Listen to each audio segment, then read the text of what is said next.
Une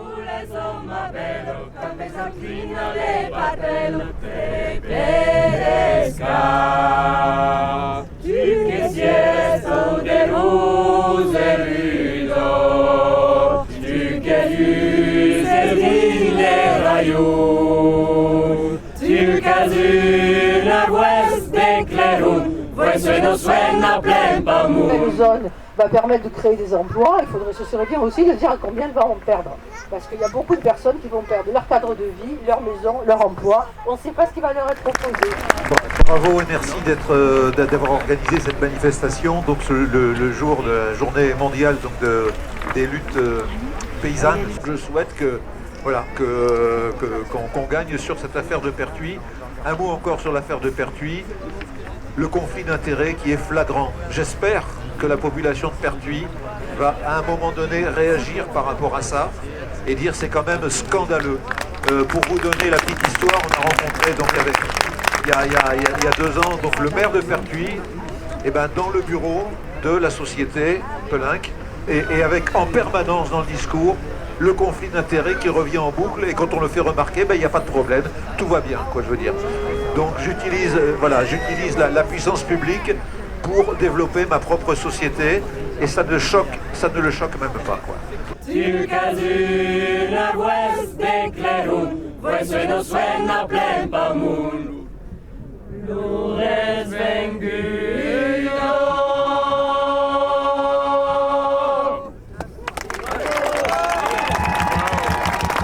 C'est un projet donc qui est totalement inutile, en plus risqué, ça a déjà été dit. Vous avez vécu les inondations, donc comme celle de 2019 avec l'Aise. En plus le canal, vous risquez aussi, la zone risque aussi d'être inondée par le canal.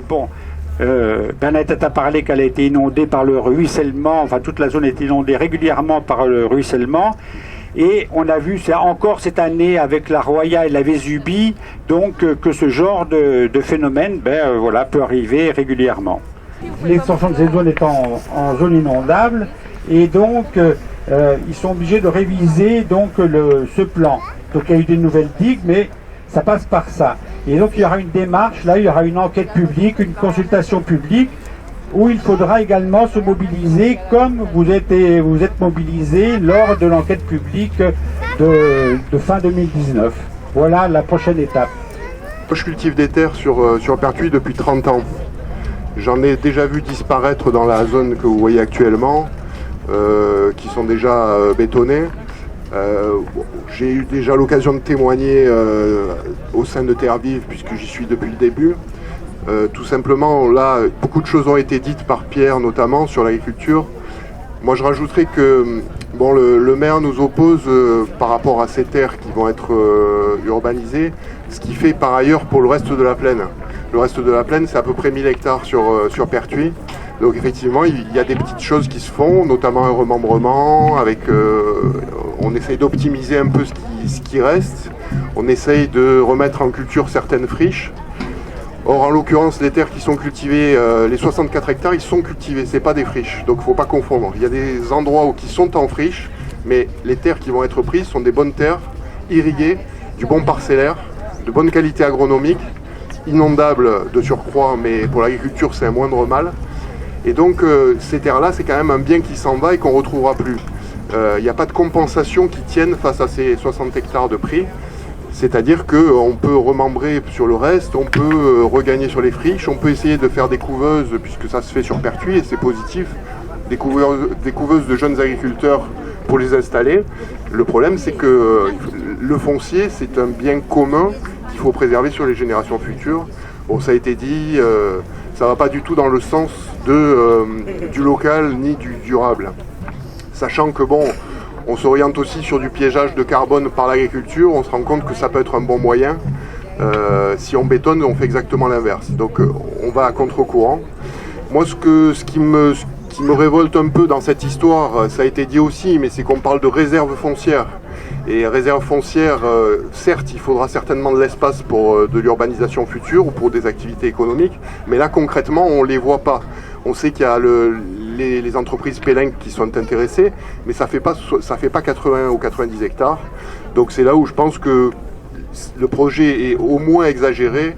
Au pire, peut-être à revoir complètement, mais disons que je pense que là, il y a une manière de faire avec cette déclaration d'utilité publique et l'emprise qui devait être au départ encore plus grande que ce qu'elle est, elle a déjà été réduite, qui est trop importante et qui est mal placée. Je fais partie des gens qui sont des familles qui sont expropriées. Ça fait plusieurs fois que je monte en mairie pour avoir des rendez-vous avec monsieur le maire, mais il ne veut pas nous recevoir. Il ne veut pas nous recevoir, nous on ne comprend pas, on est une trentaine de familles.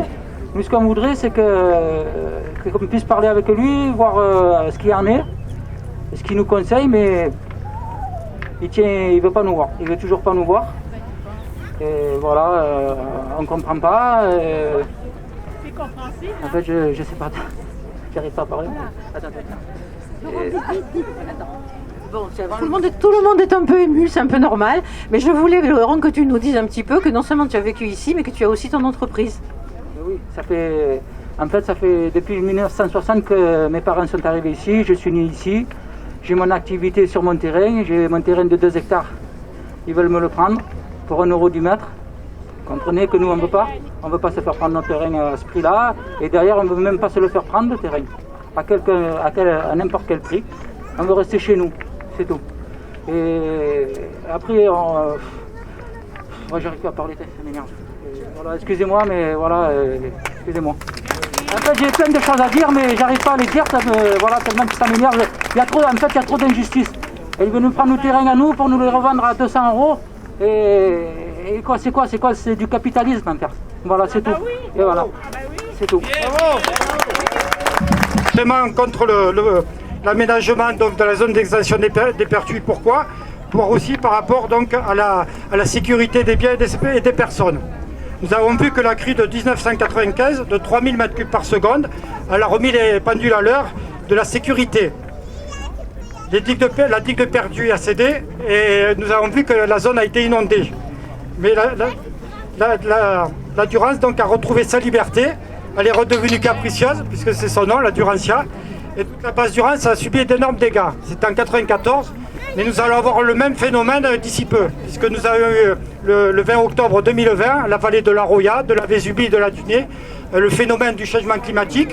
Il faut savoir qu'avec nous allons avoir 2 degrés supplémentaires d'ici peu, ce qui fait qu'on va avoir, pour 1 degré de supplémentaire, on va avoir 7% de pluviométrie en plus. Donc nous allons prendre le bouillon dans la base Durance et ça il faut en tenir compte. C'est pour ça que c'est dangereux et criminel de continuer les urbanisations telles qu'on le laisse faire en ce moment à Pertuis, à Cavaillon, à Château-Renard ou à Avignon. Donc, et il va arriver la prochaine crue centennale de 5000 m3, ça c'est sûr, parce que la dernière elle était en 1886. Donc demain nous allons avoir une crue de 5000 m3 par seconde. Je vous explique pas ce qui va arriver, sur toute la base Durance. Voilà. Alors il y a un dicton populaire qui est toujours d'actualité, qui dit que là où l'eau a coulé, elle reviendra. Et elle reviendra à Pertuis, là où ils veulent construire, c'est sûr. Voilà. Donc je vous remercie. Alors comme pour les temps de berge, je vais vous dire le mot d'ordre, c'est Nia Proun. On a un peu, il y en a assez, comme disait Jean Genot. Et nous on dit sur les temps de berge, alors je vous dis Nia Proun, Nia Proun, Nia Proun, Nia Proun, Nia Proun. Effectivement, moi je suis agricultrice, je produis des plants maraîchers sur Villelor. On est plusieurs sur la ferme d'ailleurs, il y a 2 maraîchères et un paysan boulanger. Et bon, ça fait 5-6 ans que je suis installée. Voilà, je voulais témoigner du dynamisme en fait des projets d'installation agricole. Effectivement, c'est un métier difficile. On aurait bien plutôt besoin de politiques de soutien de l'activité agricole et de soutien à l'installation et à la transmission. Mais en tout cas, moi, chaque année, en tant que pépiniériste, je suis sollicitée par de nouveaux maraîchers qui veulent s'installer sur la plaine. Et bon, les difficultés, c'est effectivement l'accès au foncier. C'est également l'accès à l'habitat, parce qu'on se retrouve dans des situations contradictoires où du coup on ne peut plus habiter sur les fermes. Et c'est un des obstacles principaux à l'installation. Et ensuite on a aussi besoin de maintenir certaines friches, parce qu'on a besoin d'espaces de biodiversité pour pouvoir cultiver de façon la plus écologique possible. Donc c'est pas juste tout exploiter de façon productive, mais aussi laisser des espaces de biodiversité pour que l'agriculture écologique soit possible. J'en profite pour vous dire que du coup on vous propose aussi de passer à l'action. On a imaginé une action un peu symbolique de réappropriation de ces terres agricoles. Et dimanche prochain, donc le 25 avril, on vous invite sur une des parcelles menacées de bétonisation, de venir planter des pommes de terre. On a préparé une parcelle, merci à Nicolas d'avoir passé beaucoup de temps sur la préparation de la parcelle, le propriétaire de nous la mettre à disposition et au fermier qui l'a cultivée de nous laisser un petit espace. Donc voilà, on a 2000 m², de la semence et on vous attend dimanche prochain à partir de 10h. On vous donnera rendez-vous sur le rond-point des Gilets jaunes au niveau de l'hôtel Ibis.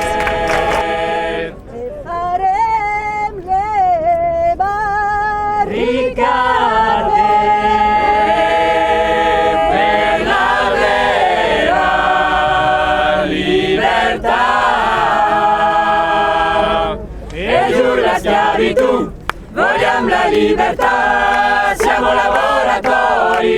lavoratori, e giù la schiavitù. Vogliamo la libertà, siamo lavoratori, vogliamo la libertà.